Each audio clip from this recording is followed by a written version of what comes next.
Have you ever stopped and wondered how many things you do every day? Normal things, even church-approved things, are actually sin you stopped recognizing as sin. Today, I'm walking you through 7 of them. Not the ones you're picturing. Not affairs, not theft, not the obvious stuff. The Bible calls out sins so normal, so socially rewarded, that most Christians build entire personalities around them. By the end of this, you'll have 7 specific checkpoints to run your life through. A way to catch yourself before this exact pattern repeats again this week. And stick around for number 7. It borrows a therapist's favorite word to hide in plain sight. Number 1. Gossip wearing a prayer request as a disguise. You've heard it, maybe said it yourself. We should really be praying for her. It's such a hard season. Then you share the details nobody gave you permission to share. It sounds like concern. It even feels like love. But Proverbs 11:13 draws a hard line. A gossip can't keep anything covered, while someone trustworthy holds it, protects it, closes their mouth. Here's what it actually costs you. The friend you prayed for finds out, and now she doesn't trust you with anything real. The group you shared it with learns something too, that their name is safe with you only until it isn't.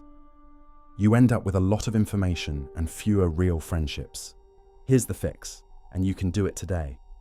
Next time a name comes up that isn't yours to share, ask one question before you speak. Have they told me this is okay to repeat? If the answer is no, you pray for them by name, alone, and say nothing else. That single pause will save you relationships you don't even know are at risk yet.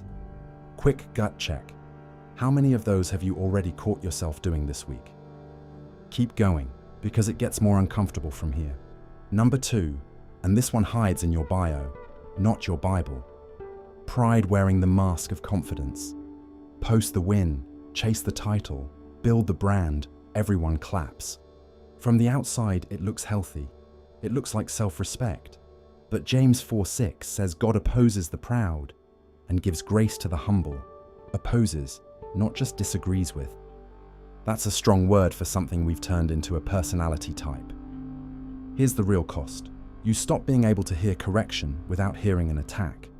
Every piece of feedback becomes a threat instead of a gift. Your relationships quietly shift, and people stop being fully honest with you, because honesty costs them more than it's worth. You end up surrounded by people who manage you instead of people who actually know you. Here's the fix, and it takes 5 minutes tonight. Text one person and ask them one honest question about yourself. Something like, "Where do you see me being difficult to deal with?" Then say thank you. No defending, no explaining, just thank you. That single text starts undoing months of a wall you didn't know you built. Number 3, envy dressed up as just checking your feed. You open the app during a 5-minute break. You see the promotion, the ring, the vacation, the new house. Nobody calls this sin. Everybody just calls it Tuesday. But Galatians 5:26 warns against becoming conceited, provoking one another, envying one another. It names this exact cycle. Scroll, compare, resent, scroll again. Here's what it's actually doing to you. It steals your ability to be present for your own life because you're too busy auditing someone else's highlight reel. It quietly turns people you love into competitors you're measuring yourself against. And it trains your brain to feel behind, no matter how much progress you've actually made this year. Here's the fix, and you can start on your very next scroll. The next time envy hits, say the person's name out loud, and follow it with one specific, genuine thing you're grateful for in your own life. Not a comparison, not well at least, just gratitude, named out loud. Do that 10 times, and the algorithm stops running your emotions for you.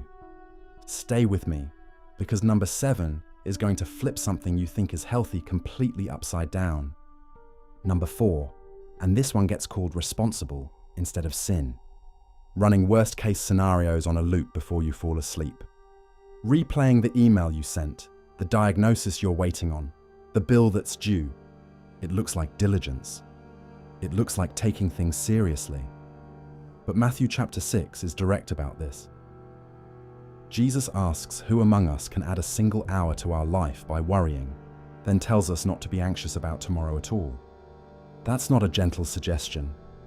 That's a command from someone who saw the math. Here's the real cost you're paying. Your body stays in a low-grade fight response for hours you don't notice. Your sleep gets worse, your patience with your kids gets shorter, and prayer becomes your last resort instead of your first move. Here's the fix, and it takes under 2 minutes. The next time your mind starts spiraling, stop and say it out loud. God, I'm handing you the part I can't control. Then write down the one thing today that's actually yours to do. 1 sentence prayer, 1 action step, nothing else. That's the difference between carrying it and being crushed by it. Number 5, greed wearing a hustle culture hoodie. Say yes to the extra project, chase the next raise, answer emails at 10 p.m. because it shows you're serious. Nobody at work calls this sin, they call it drive. But Jesus says it plainly in Luke chapter 12. Watch out, guard against greed, because life isn't measured by how much you own. Paul goes further in 1 Timothy 6:10, calling the love of money a root that grows a lot of grief. Here's what it actually costs you. Your kids get your leftover attention after the job takes the good hours. Rest starts feeling like guilt instead of a gift. And enough keeps moving every single time you reach it. So you're never actually satisfied, just temporarily ahead. Here's the fix, and you can do it tonight. Leave work exactly on time, no exceptions, just this once, and spend that recovered hour with a person, not a screen. Watch how uncomfortable that feels. That discomfort is the addiction talking. Do it again tomorrow until the discomfort finally goes quiet. Almost there, and this next one hides in places you'd never think to look. Number 6, and this one isn't about food at all. It's the 4th hour of scrolling after the kids are in bed. The show you binge instead of the conversation you're avoiding. The snack, the show, the scroll, on repeat, numbing something. Paul describes people whose God is their appetite in Philippians 3:19, and that word covers more than what's on your plate. It covers anything you use to go numb instead of staying present. Here's the real cost, and it's bigger than wasted time. You lose hours tonight that you'll actually miss having later. Your body stops feeling anything except tired. And the person next to you on the couch feels alone in the room with you. Here's the fix, and it starts tonight, not next Monday. Pick one appetite, the show, the scroll, the snack, and give it a hard stop time before you even sit down. When the urge to numb out hits, name what you're actually avoiding, out loud, to yourself, in 1 sentence. Half the pull disappears the second you name it instead of feeding it. Number 7, the one I told you to wait for. Unforgiveness, wearing the very trendy word, boundaries. You've decided you're done, you've moved on, you've protected your peace. Everyone around you nods along. That sounds healthy, that sounds mature, but look closely at what Jesus says in Matthew chapter 6. If you don't forgive others, your Father won't forgive your offenses either. That's not permission to stay somewhere unsafe. That's a warning about the weight you're still carrying. Boundaries can absolutely be wise, but check your own heart here. Are you protecting yourself, or are you punishing them, long after they've stopped even noticing?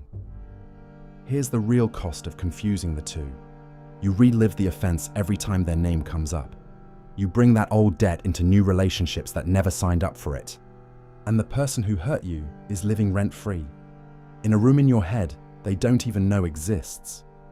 Here's the fix, and it doesn't require contacting them at all. Write down exactly what they owe you, then write "cancelled" across it. Say it out loud. I'm releasing this, not because they earned it, but because I don't want to carry it anymore. Forgiveness isn't a feeling you wait around for. It's a debt you cancel on purpose. And once it's cancelled, you finally get your own head back. Gossip hiding as concern, pride hiding as confidence, envy hiding as scrolling, anxiety hiding as responsibility, greed hiding as hustle, gluttony hiding as numbing out. Unforgiveness hiding as boundaries.